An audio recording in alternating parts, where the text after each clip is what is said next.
Business Policy Briefing webinar for the start of the year. Um, Welcome you all. We are recording this webinar, and just to let you know, there is the Q&A function, so please do use that to shoot out your questions throughout the webinar, and we'll try and make some time at the end to answer them. So I'm Andrew Pragg. I'm the Managing Director for Policy at the Secretariat of the We Mean Business Coalition. I'm going to be joined by a few colleagues and partners as we talk through this, but maybe just if you go to the next slide, please, Carl. Quick reminder of what we are as We Mean Business.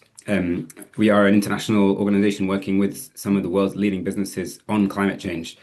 So we were founded by 7 existing business organizations more than 12 years ago now, and we're joined by a representative of one of them today, actually, the WBCSD, World Business Council for Sustainable Development. And in those 12 years, we've really grown into a global network of strategic and implementation partners working all around the world, bringing together a network of now over 23,000 businesses, large and small.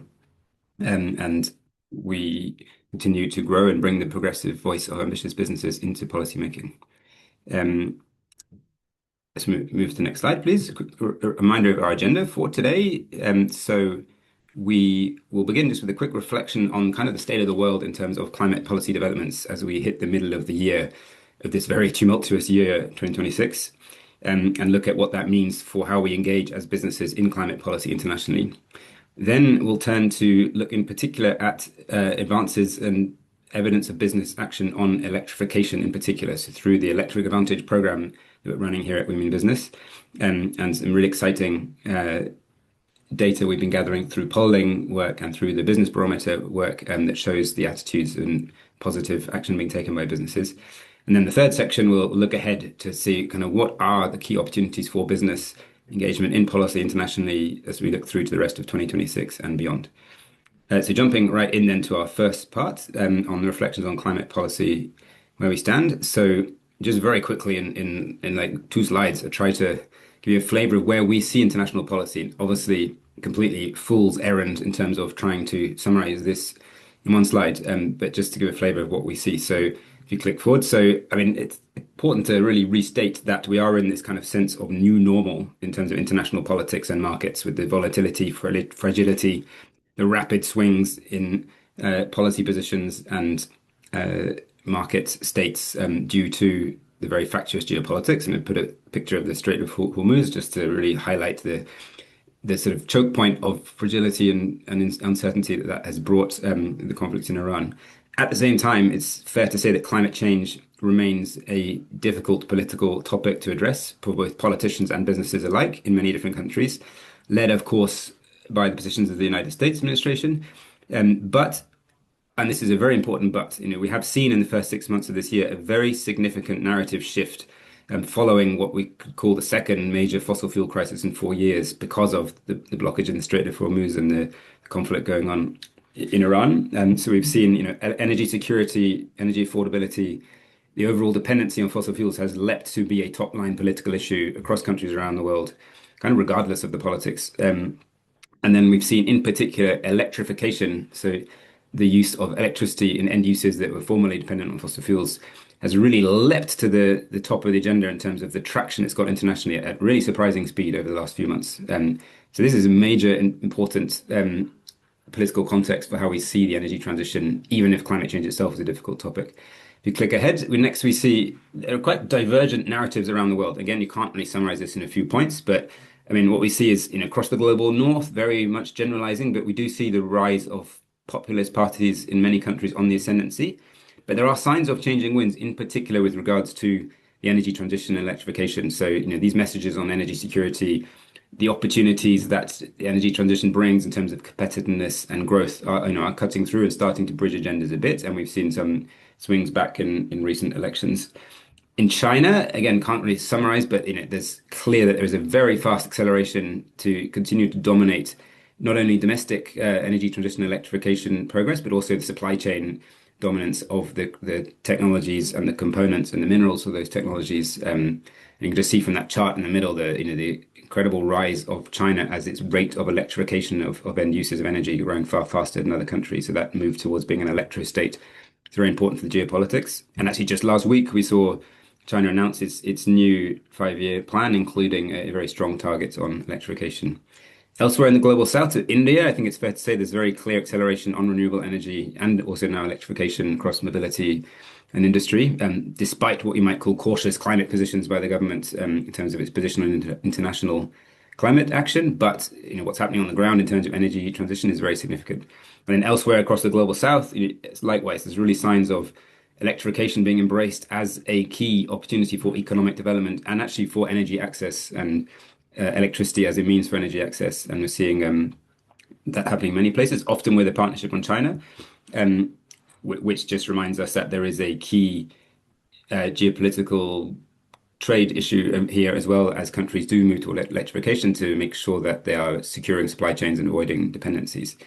If we move on, what does this mean in terms of corporate responses to climate? Well, I think it's fair to say corporate attitudes in general remain quite cautious on these topics, given the political context. But we are seeing businesses really acting and investing across sectors, and we're going to see evidence of that when we come to our section later on the polling we did of business executives on electrification and the Business Breakthrough Barometer.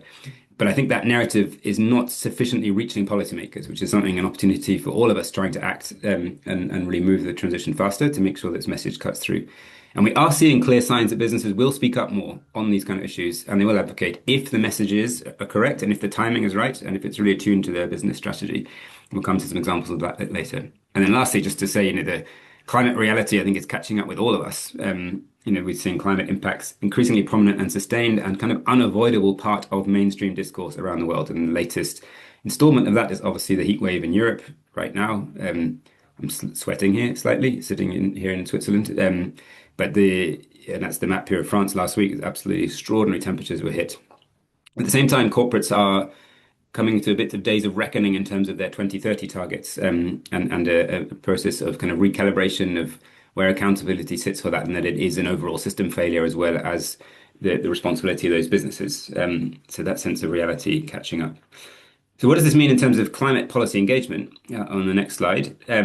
So we say that we're seeing international climate policy becoming more kind of multipolar, given this kind of political fractiousness that we're seeing.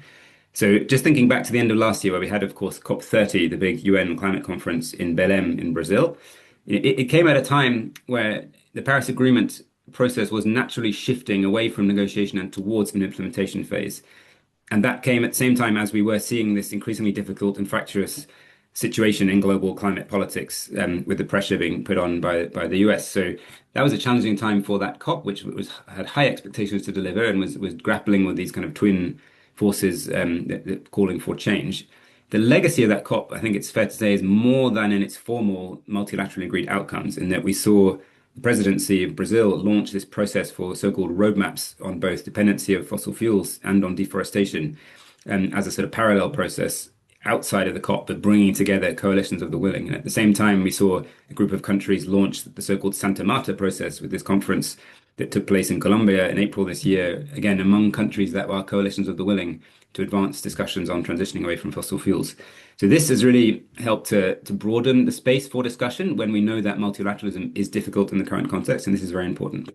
The other thing that happened, or many things happened, but another notable thing that happened in terms of business engagement at COP30 was the focusing and prioritization by the presidency of the so-called action agenda, which is the official route for non-state actors, including businesses, to showcase their action and input to the process. And it's very important that becomes more central. So all of this leads us to conclude there is this more multipolar approach now. It's not just about jumping from one annual UN COP to the next. Multilateralism, we think, is still absolutely essential within that, however, through the UNFCCC, and we really need to keep galvanizing strong business support to show that there are positive voices on business calling for the international cooperation, which we know not only is essential for climate change, but also for building the kind of cooperation and sustainable, secure supply chains we need for the technologies to address these solutions. At the same time, we should embrace the coalition of the willing process. So the Santa Marta conference, not time to go into the outcomes here, but 57, I think, countries did gather there and discuss really concrete measures around what countries can and should be doing to transition away from fossil fuels. So how that then meshes into the global process is going to be very important. At the same time, we still have the traditional regional and economic groupings, the G20, the G7, and increasingly importantly, the BRICS, the major global south emerging economies grouping. I think it's fair to say these are highly dependent now on the presidency each time because of the polarization of positions. So it's as an engagement and advocacy group, it really depends on what the openings are, depending on each presidency. And we saw that with the G7 in France recently, and a willing presidency, but highly constrained by the context, and yet still managed to push through important messages around energy security. And then we need to continue to build policy momentum around other spaces, such as energy transition and electrification summit that we co-hosted last week in London, which we'll come on to in a minute. So we move on, please, to think about where we stand on the multilateral front. As we look back over the first 6 months of this year, the one of the key elements was the annual intersessional bond. So, Carl, please, you want to just take us quickly through what was surprising about the bond outcome? Yep. Thanks, Andrew. And hi, everyone. Carl Villa here, the Climate Policy Director at the Green Business Coalition Secretariat. So yes, as Andrew said, so there's a strong focus on the action agenda. And this was actually one of the surprising outcomes, the surprising focus areas of the meeting in Bonn, which is like the intersessional meeting on the UNFCCC. So what we saw was the incoming COP31 presidency, so Turkey together with Australia, really positioning the action agenda right at the center of the focus for COP31, with a strong focus on implementation. So we're really now seeing the shift from negotiations alone towards a focus on practical delivery. And the way they did this is they really took the main stage of the Bonn meeting to announce a number of important ambitious targets for the action agenda, including this 35 by 35 ambition, which is to increase the rate of global electrification, 35% of final energy consumption by 2035. And this was alongside other priority objectives on methane and waste, resilient cities, industrial transformation, food systems. So what we're seeing here is really sort of an opportunity to frame the action agenda as this bridge between the negotiations and practical delivery. And this is obviously an important opportunity for businesses to show leadership across their partnerships and investment to deliver ambitious outcomes, in particular on the delivery of the NDCs. So we've penned together an article on this where we're actually reflecting on sort of what this means for the Bonn outcomes towards COP31, but more importantly also for the climate COP in general, as obviously the focus shifts now to implementation. And we're obviously seeing this increased focus on electrification also becoming sort of one of the central objectives for COP31. We were actually fortunate enough to convene a closed door roundtable on electrification, which happened on the same day when the COP31 presidency announced this objective for the action agenda. And we did this in partnership with Turkey and Australia as COP31 presidencies and the Global Renewables Alliance. And what we saw is a strong consensus emerging through that roundtable that electrification delivers both on competitiveness and security and decarbonization, but needs concrete action to capture its potential when we're talking about sort of investment in grids, finance, policy certainty, and development of the workforce. So that's sort of a quick snippet from Bonn. Handing back to you, Andrew, for a Great. readout from London Climate Week. Thanks so much, Carl. We'll come back to you a bit later to talk about plans ahead for COP31. But yes, the other major event which has just happened last week, I'm sure as many of you are aware, was London Climate Action Week, which was bigger and fuller and more prominent than ever, with somewhere north of 1,000 events. It's also very hot, which was not escaping the notice of many panelists given the extreme heat that's happening. One thing I want to flag from London Climate Week was this Global Energy Transition and Electrification Summit, GETES by its rather uncomfortable acronym. This was a major flagship event really to mark the establishment of electrification as such an important political item and a key lever of the energy transition going forward. We had lucky to have UN Secretary General Antonio Guterres speaking there, and there's a picture of him there. And this was co-organized by ourselves along with the UK government, E3G, and the Global Renewables Alliance. We saw a number of outcomes, including an official handover actually of the outcomes of the Santa Marta conference I just mentioned to this UN Secretary General and looking ahead to the next hosts. We had a discussion of a landmark statement from businesses in support of electrification, which our colleagues will talk about in a moment. Then we saw launch of a number of reports, country action plans, and a joint international campaign on electrification called Electrify Now, bringing together government, civil society, and businesses, which Women Business is part of. On the next slide, I think we have some nice pictures from this event, which including some of the key speakers we had there, Ed Miliband, Secretary of State from the UK, Fatih Birol, the Executive Director of the IEA, Dan Jorgensen, the EU Energy Commissioner, several leading business representatives, and so on. So this is an example of how we see these kind of new types of event that can really make political mark on the international calendar, given this more multipolar situation, and that business voices really count for making these things important. I won't dwell on that more. I just wanted, before we go on to our next set of the webinar, to look at this evidence of business action and what we're doing through our Electric Advantage program here at Women Business. Just a quick dive into what's going on in Brussels and the EU, because this is only one part of the world, but is, of course, has always played a key leadership position, not only in leading on climate change and political direction in terms of multilateralism and energy transition, but also a kind of beacon of international cooperation and collaboration. And many countries around the world look to what's going on in the EU, not just for the concrete goings on in the politics, but also to see for evidence that this kind of cooperation can lead to economic prosperity under a kind of clean economic model. So what happens in Europe matters, is my summary of that. What we are seeing is kind of battle lines on multiple policy fronts. So where were we at the end of last year, heading into 2026? Well, despite challenging politics last year, there was actually some notable progress in 2025. The bloc agreed its 2040 target more ambitiously than some thought. It got its NDC together, its contribution under the Paris Agreement, and we got a clean and industrial deal agreed. But there was significant pushback, both by countries and corporates. A particular example was on the sustainability regulations for corporates, and that rather kind of policy wonky chart down at the bottom right is kind of landmark outcome in the European Parliament voting on the so-called omnibus package to deregulate a lot of the corporate sustainability regulations. Why is that important? It's because this was the first time that the central right grouping, the EPP, joined forces with the Patriots on the far right to get a majority to push through this essentially rollback package under the name of simplification.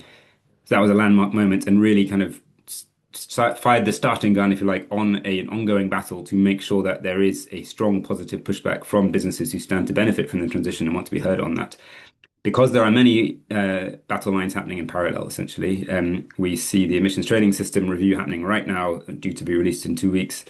Absolutely key battle between those who see it as the bedrock of future stable policy to build strategy around and those trying to push back to protect legacy interests. At the same time, we have a whole package of issues around electrification under discussion. So the electrification action plan due to come out, the grids package, the governance regulation, and then other very important political files such as the Industrial Accelerator Act, which incorporates the whole debate around made in Europe and how to provide those kind of trade protections to European industry, public procurement directive, and so on. So just to say that the battle is being fought very strongly in Europe right now, and there's an important voice for business in pushing back. And actually, the next slide just is one example of how we did push back recently. So back in March, we had this very urgent need to suddenly build a loud and important positive voice of business in defense of the emissions trading system that was under attack from companies and also countries actually looking to roll it back. And so together with Corporate Leaders Group, Clean Tech for Europe, and the Business for CBAM Coalition, we pulled together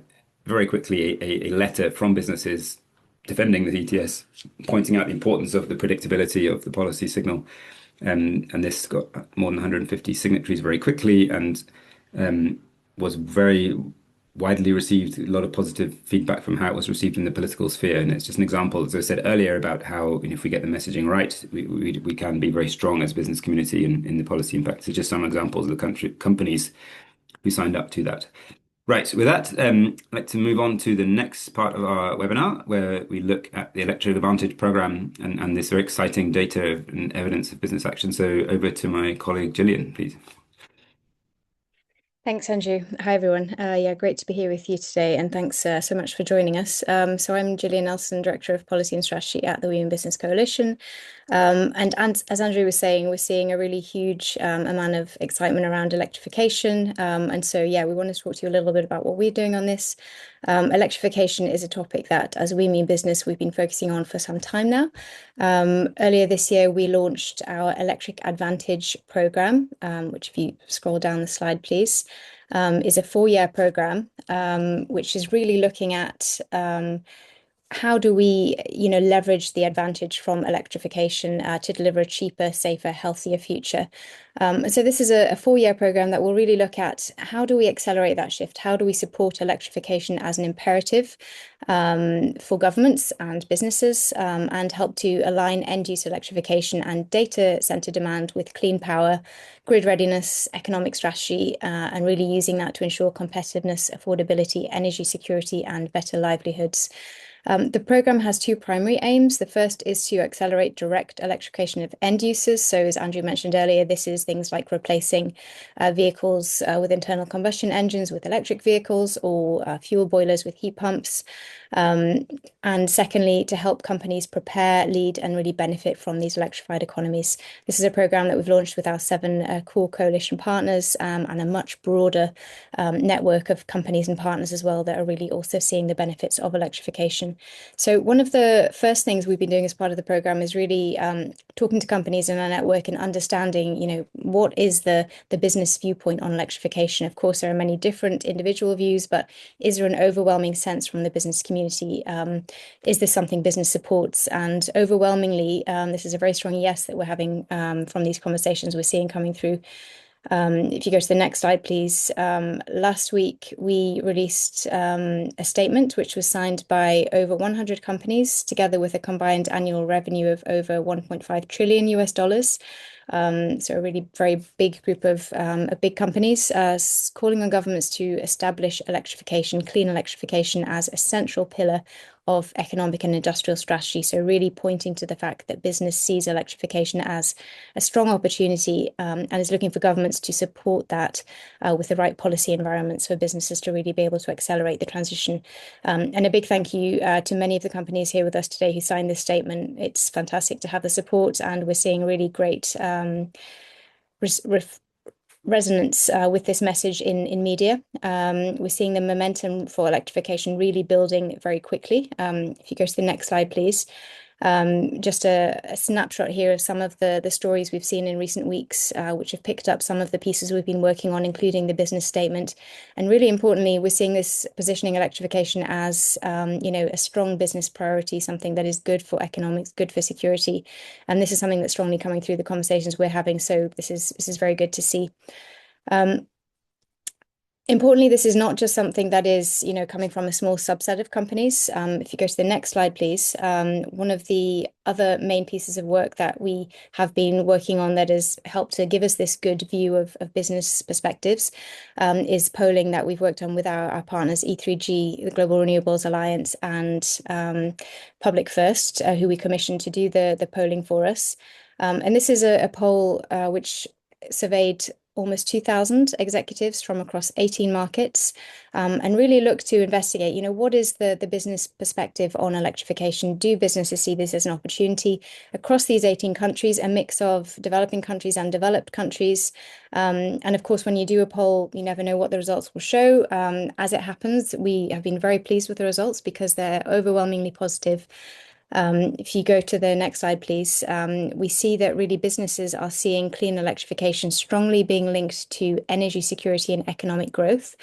And the businesses, really are focused on reducing their exposure to volatile fuel supplies. 91% of them expect electrification to improve their energy security. 87% say it will help shield them from price shocks. And 85 say that it will reduce their reliance on energy imports from other countries. So we're really seeing this come through very strongly. 79% of the companies surveyed also said that geopolitical instability had made electrification more urgent. So it's really coming through very strongly as an economic and security priority. Importantly, it's not just something that businesses are seeing that they're just looking at as a nice thing to do. It's something that they're really planning for in their own operations. They're very much ready to invest. We see a vast majority of the companies we surveyed, 90%, expecting to electrify within the next decade, and 73% actually in the next 4 years by 2030. And not only do they want to electrify, but they want to do this using mainly renewable sources. So when asked to choose between an energy system mainly based on renewables-based electricity or mainly fossil fuels-based, 82% of the business leaders surveyed chose renewables such as wind and solar. So we're seeing clean electrification really being seen as a near-term operation priority. And importantly, this is not something that is coming from one side of the globe or the other. We're seeing a very strong support here from emerging markets in particular. The top 5 percentages of countries where these companies expect to be largely electric by 2035. The top 5 are Nigeria, Indonesia, Philippines, India, and South Africa. So really very strong support there, strong support across the board, but this is not something that is being led by the global north. It's really a global story that we're seeing emerging. A central challenge then is no longer whether businesses want to electrify, but whether governments can keep up, because what we saw in the polling is that there's a large gap emerging between the business ambition and the speed of infrastructure and policy delivery, with 72% of companies surveyed saying government policy is not moving quickly enough on electrification. Some of the constraints they cite in the survey include insufficient incentives, inadequate grid investment, and policy instability between electoral cycles. So this is where we've been looking at, what are some of the policies that can really help accelerate this? And it's important because countries that fail to electrify, we see again from the findings of the survey, risk losing out to more electrified economies, with 62% say they would actually consider moving their operations if their government did not offer sufficient support to electrify. That's on just the next slide down. So yes, this is something we've been working on. We've been consulting with partners, companies in our network, and trying to understand, what are some of the barriers to electrification? How can governments support businesses to deliver on their ambition on this action that they want to take in electrifying their own operations? And we've come up with a set of principles to seize the electric advantage. And this is really looking at, what are these key steps that governments can take? I'm going to hand over to my colleague Greg to quickly walk you through those. Hi everyone, Greg Reiner. I'm a senior manager in electrification policy at Women Business.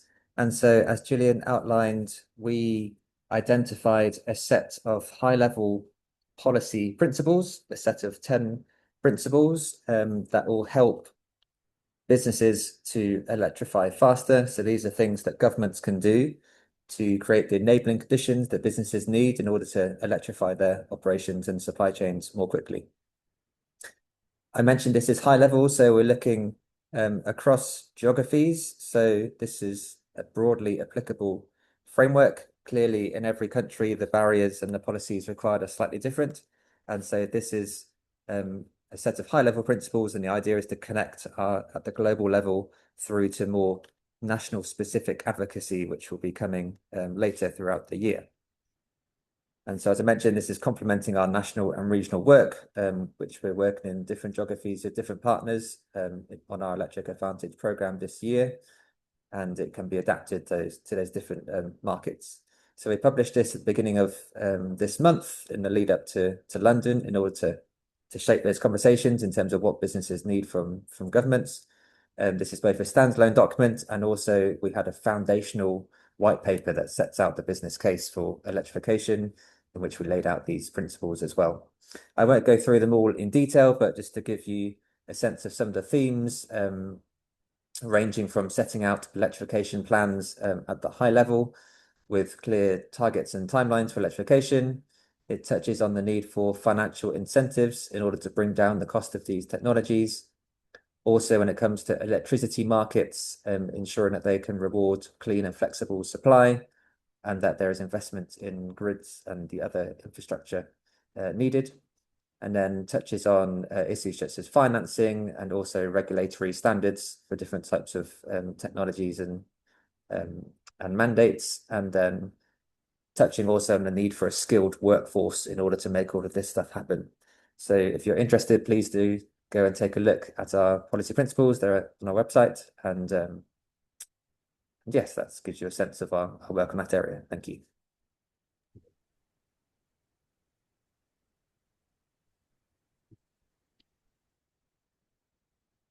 Good morning. I believe it's Yes. my turn.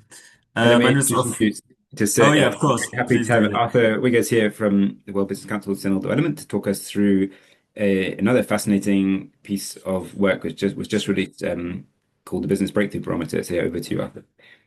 Yes, thank you, Andrew. Good morning, everyone. My name is Arthur Wiggers. I'm Senior Associate Policy and Advocacy at the World Business Council for Sustainable Development, one of the founding members of the Women Business Coalition. And today I want to take you through the headlines and policy insights of the 2026 edition of the Barometer. Think of it as a global pulse check on how the world's leading businesses are responding to climate risk, opportunity, and the market shifts reshaping their sectors. These sectors are hard to abate sectors. Think of steel, cement, fertilizers, but also more in the food sector, which is WBCSD also very focused on protein diversification and regenerative agriculture. It's a tool for policymakers to know what business needs to accelerate the transition to more sustainable value chains and create an enabling environment to invest. Now you can go to the next slide. Yes. So first, what is the barometer? It's a global pulse check for governments and leaders on how business at the forefront of the transition are actually responding across 7 different sectors, but mainly focused on the energy industry, food systems, buildings, and transport. And they have 9 solutions with them, such as clean power, low carbon fertilizers, etc. It carries real weight because this edition draws on more than 500 senior business leaders. 70 of them were mainly C-suite or VP. We have also interviewed um, asking about the bottlenecks, but also about the opportunities that the transition is bringing and that their own sustainability plans are bringing. These companies represent more than 2 trillion US dollar in revenue and millions of employees. So it carries weight both in size of company, but also in geography. More than 50 different national economies have been covered. Last year, it was used in more than 20 different government forums and multilateral engagements, and it was featured in the FT, for example, and Reuters. So when this group speaks, we often see that policymakers listens to it. You could go to the next slide. Quickly on how we know what we know, the insights from a combination of methods. It's a survey of that more than 508 businesses have filled in, members, but also largely non-members of WBCSD. 73 of them we have interviewed. You see a few of the example companies that we've interviewed on the right. It's a wide range of companies from transport to finance to insurance to the built environment to really capture a cross-sector analysis of sustainability, corporate sustainability, and how we can create a policy enabling environment. This is not an anecdote, it's a robust representative picture, all backed also by secondary research. And we do this in collaboration with Bain& Company. You could go to the next slide. Thank you. So now the findings, and the first one is the good news. The solution driving the transition are no longer the alternatives. They are becoming the most competitive, resilient, and secure business choices available. The numbers tell the story. Around 89% of leaders have maintained or increased their climate-related investments over the past years, and 92% expect their sustainability strategy to become a source of competitive advantage over the next decade. These numbers increase and increase by year, and we see this happening also in conversations with our members. As one leading power company in Europe puts it, that despite all the geopolitics, renewable energy has proven resilient to all the noise. It's the cheapest, fastest, and most scalable way to meet rising power demand. And we also see this coming at building companies and in road transport companies, that the case of electrification becomes more beneficial because of the current situation of higher fuel prices. But please could you go to the next slide? And this is the turn, businesses are warning us as well for signs of a disorderly transition. These signs are intensifying because of the geopolitical situation we're in right now, and the case for the solution gets stronger. Climate costs are rising, and 47% of companies experience increased costs due to physical climate impact over the last year. 86 of business leaders are worrying about a disordered transition, poorly, and an example of that is an unplanned or a poorly coordinated transition. That's a sort of ping pong transition. So it goes firstly very ambitious and then very non-ambitious. The case is strong for predictable policy environments where business leaders can operate in. We spoke with so many businesses who said we are making investment cycles over the next 20 or 30 years. And if we have changing policies every 4 or every 3 years, we cannot make any investment decisions. So yeah, that's interesting. An interesting note on that disorderly transition. Please, could we get the next slide? And that is feeding in the buildup of the systematic risk that we're seeing today. Here's the gap that is worrying. 98% of companies views disorderly transition as a risk for their business, and 40% consider it a significant one. And this is in the global north, but also in the global south. We also see emerging economies who are worried about disorderly transition, but also American and European companies worrying about this. Only 15% feels fully prepared for it. Most expect the cost burden to keep growing this year, and only about a third see no further increase in their systematic risks. A Steel executive captured the core problem perfectly. If the framework changes every 2 years, it's difficult to commit billions. Also, the quote that was used in the last slide. And from the food sector, the case for the agricultural transition is getting stronger, but as more regions are hit by heat and water stress, the risk is understood, but the readiness is not here yet. And that gap is becoming a danger zone of the systematic risk and the ability to capture them in a good way. We could go to the next slide. These 3 points are the main headlines of the barometer, and that we try to shout everywhere during London Climate Action Week. But let me step back out of the findings for a moment and also see a bit how it landed this year. And because we always try to make these reports to also shape a bit how we think about corporate sustainability and how we think about the bottlenecks that our members and our non-members are facing right now in the transition. We launched on 22nd of June during London Climate Action Week an event together with 60 special envoys. The climate high-level champion was there of COP31. We met, maybe some of you were also there. And this was a very successful event where we really build up a strong momentum for the barometer. The barometer is also shared with more than 2,000 policymakers. People are very involved in the UNFCCC COPs and in the multilateral environment, but also people outside of that, members of parliament from all around the world who are really thinking about environment and about sustainability, but who do not have the capacity to really be involved in this international political arena. The barometer was mentioned in the rest of politics. Maybe some policy geeks in this call know what that podcast is, and 12 other top-tier media outlets. And we often see that specifically the numbers of a disorderly transition and the numbers about the whole climate risk theme were really capturing and well understood and representative of how business leaders think about this sustainability dialogue at the moment.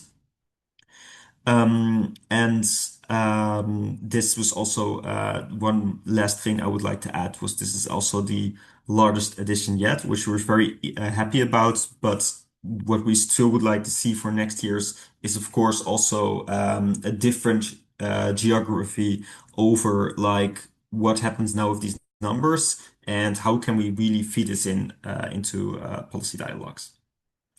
I think there's one more slide. Yes. So what do we do with all this? The message is that the implementation challenge is now highly practical.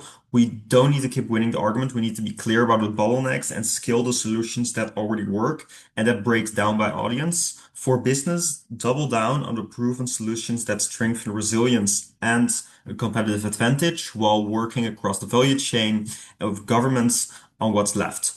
For governments, strengthen policy predictability. It's a red line over the whole report. Is with every interview, every survey, it came back to policy predictability, support demand, and scale clean energy and electrification. That's where we were super happy about the whole campaign Electrify Now, which We Mean Business Coalition, of course, also took part in. And for the international cooperation organization, get behind coalitions of the willing, focused on highest leverage bottlenecks to unlock investments and accelerate delivery. We saw that more than 90% of business leaders valued international collaboration, so that should also be a message for the international organizations and the geopolitical environment as a whole. Thank you so much.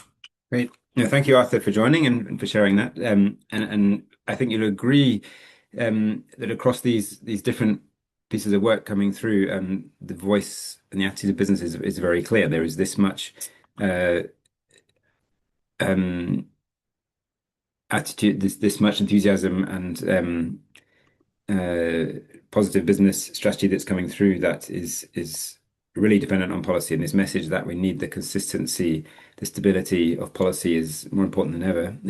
And it's something that we really need to transmit more strongly to policymakers. Coming back to the EU discussion, when you see this strength of data coming through from the barometer, from the electrification polling and elsewhere, and from the signatories of the electrification statement, the work we do in advocacy is all the more important to make sure that cuts through and actually increasingly and more strongly influences the policy debate. So, with that in mind, how do we look ahead for opportunities for business policy engagement on the international scene going forward for the rest of this year? It's our last section of the webinar. So, on the next slide, please. As we look ahead to this kind of more multipolar landscape that I was talking about earlier, this is how the next few years pan out on the international front. So here you see the international UNFCCC COPs. We have the one in Turkey coming up this year, into Ethiopia next year for COP32, and still waiting to know the outcome of discussions among the Asia group for an Asian host of COP33, which is an important one because of the second global stocktake, an important landmark within the Paris Agreement, which, as you may remember, the first global stocktake led to the very important agreement on transitioning away from fossil fuels, as well as on tripling renewables, doubling energy efficiency, and various other measures. So all eyes on that process as it moves towards that stocktake and how it can be the most impactful given the international politics working on. But of course, there's much more than the COP process. So here you can see also the G20 and G7 hosts looking ahead the next few years, as well as the BRICS, insofar as we know them.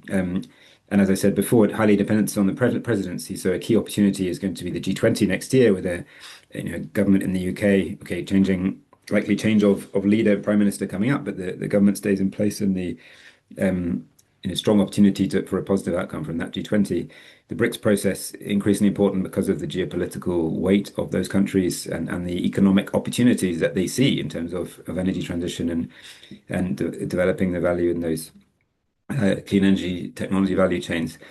And then we see the continuation of these coalition the willing processes. So at the bottom you can see the Santa Marta process, which we talked about earlier, which then officially handed over. And I didn't mention that, but at the Electrification Energy Summit last week, there was a moment of handover of the report from that conference to the next host, which is now agreed to be Ireland and Tuvalu, who will be hosting next year. So you can see how this is now a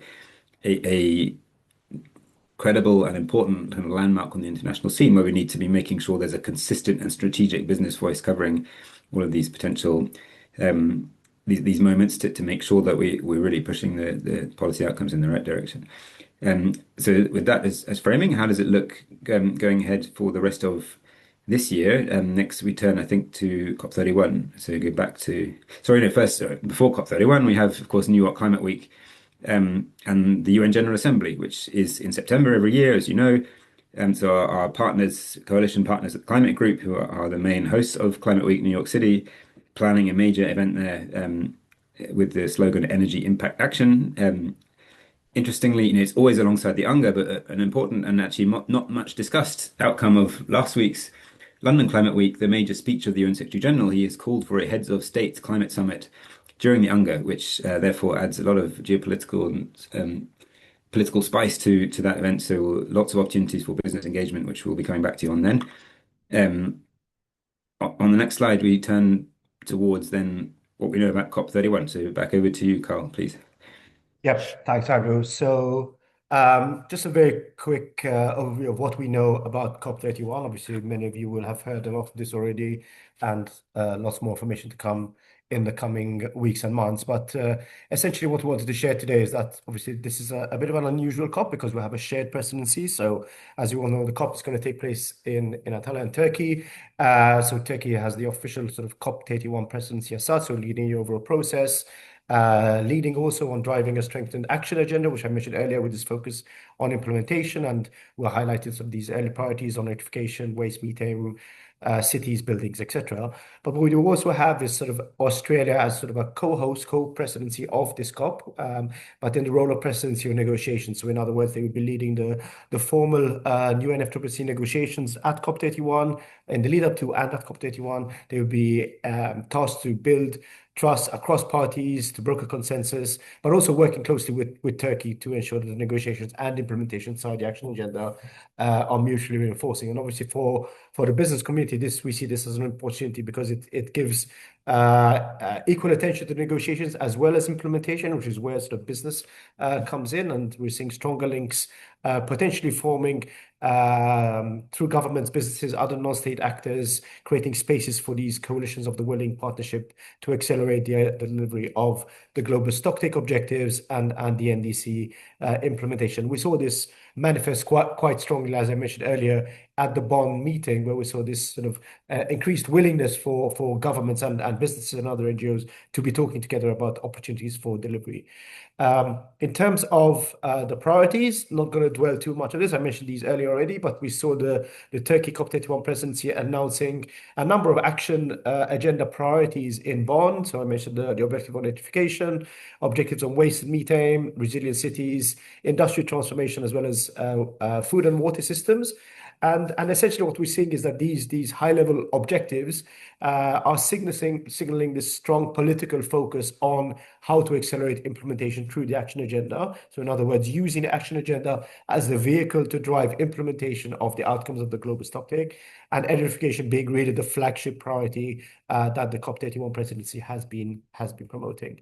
In terms of key dates, again, not going to dwell on this too long, but we've got the full COP agenda from the 9th to the 20th of November. We also know that there will be a couple of summits taking place during that fortnight, a World Leaders Summit on the 11th and 12th of November, and a Business Summit, which we understand is probably likely to take place on the 12th and 13th of November. These are all still TBC, but in a sense, it's good because it's in the same city.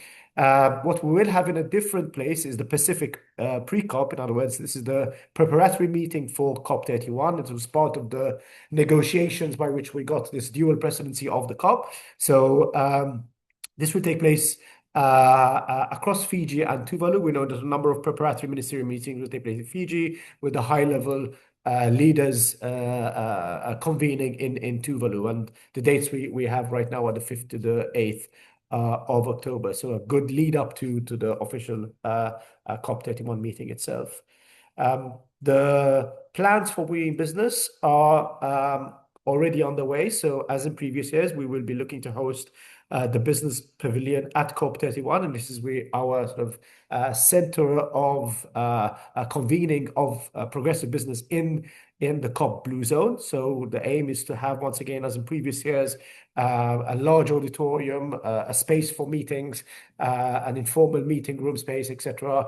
And this is sort of our opportunity to really bring together the We in Business Coalition, our coalition partners, as well as progressive businesses who we work closely with, as a sort of a space for them to gather and share ideas in the COP Blue Zone. If you're interested in learning more, or interested also in understanding how you could engage with this, including a sponsorship, there's an email address on the screen right now. So please please reach out. We'll be happy to talk to you.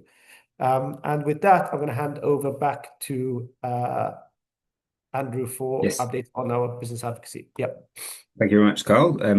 Taking us through the plans for COP31. It's interesting having the Leaders Summit in the middle of the COP is sort of the next in the line of sort of experiments. Really, we've had it in the past at the end of the COP. We've had it at the start of the COP. Last year we had it before the COP, and this time it's in the middle of the COP. So we'll see how that goes. And interesting also that there's this business summit announced on the back of the Leader Summit. So we'll certainly be keeping a close eye on that. And alongside the other business engagement processes that the Turkish COP presidency is organizing, and we're certainly making sure that we're fully engaged in bringing the more ambitious end of the business voice into those processes.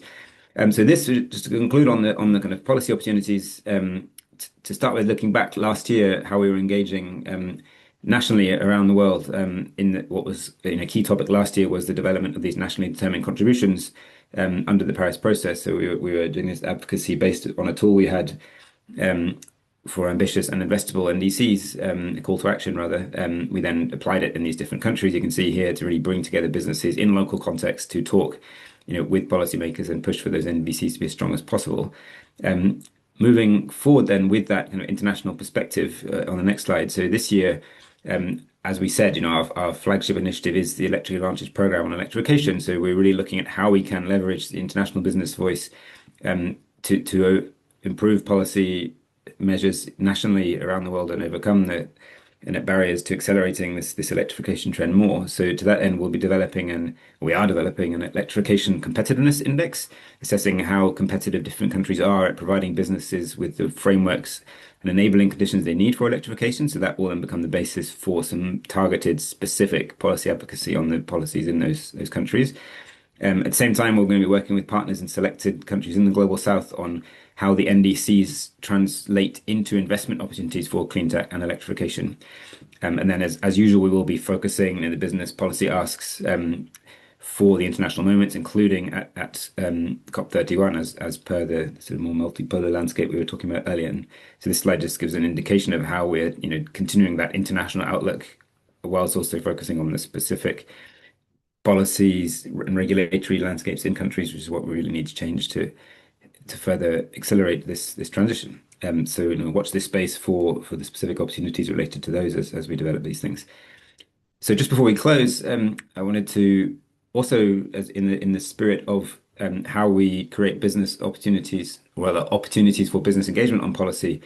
A big work area we have is what we call responsible policy engagement, which is really about raising the bar and providing the tools for how companies go about advocating on policy and providing them with the know-how and the frameworks, and also encouraging the transparency that's needed to really get strongly aligned advocacy strategies from business. And a big focus this year is on how businesses can engage their trade associations for increased advocacy impact. So the next slide is just a quick comment on why it's so important that we do use trade associations as a critical lever for advocacy. Companies, the leading companies anyway, have gotten much better in recent years at how they go about aligning their advocacy, including through using the various tools that we at We Mean Business have developed. You can see some of the screenshots here of some of these great tools that we have been developing. But 80% of corporate lobbying expenditure actually goes through trade associations. And when you look at the numbers, nearly 90% of the biggest companies in the world are actually still members of trade associations that are opposed to climate policies. When you look under the hood, if you like, even if they're not publicly saying so, there is a clear misalignment there.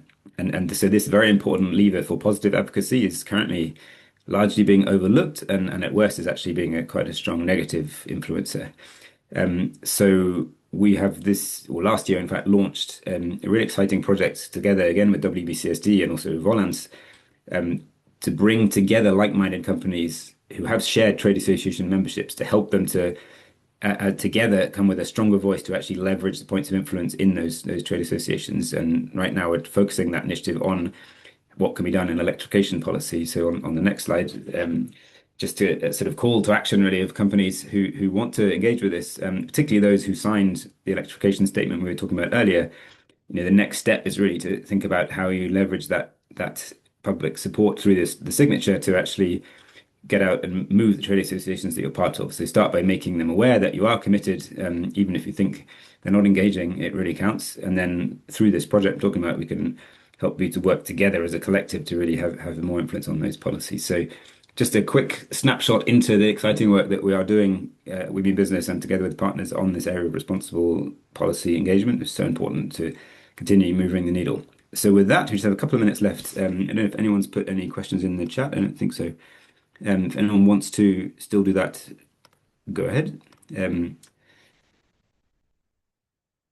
And while just waiting to see if any of them will come in, I will take the opportunity to say just thank you very much to all our coalition partners, in particular colleagues from the Women Business Secretariat who presented today for all the fantastic work going on. Thank you to Arthur and the WBCSD team and all of those involved in the Breakthrough Barometer, and all our partners who are involved in the polling work, and also this tremendous electrification summit that was part of London Climate Action Week last week. And thank you all businesses for joining this. Of course, feel free to reach out to any of us if you would like to know more about our work or to engage in our advocacy initiatives as we build momentum around electrification and the policy advocacy needed to accelerate it going forward.